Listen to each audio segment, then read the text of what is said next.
అందరికీ నమస్కారం అండి. అందరూ ఎలా ఉన్నారు? బాగున్నారు కదా? సెప్టెంబర్ 2వ తారీఖు మన ఆరాధ్య దేవుడు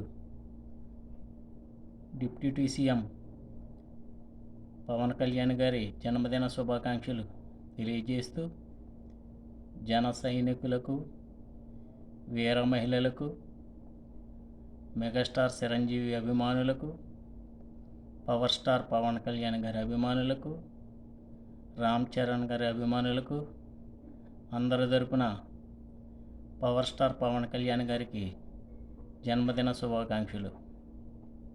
అన్నయ్య, ఇటువంటి పుట్టినరోజు కార్యక్రమాలు మరెన్నో జరుపుకోవాలని మనస్ఫూర్తిగా కోరుకుంటూ, అలాగే రాబోయే రోజుల్లో ముఖ్యమంత్రిగా మిమ్మల్ని చూడాలని కోరుకుంటున్నాం. కొండకొట్టు అంజన్న స్వామిని కోరుకుంటూ ఇట్లు మీ అప్పాజీ. జై జనసేన, జై హింద్. Thank you friends.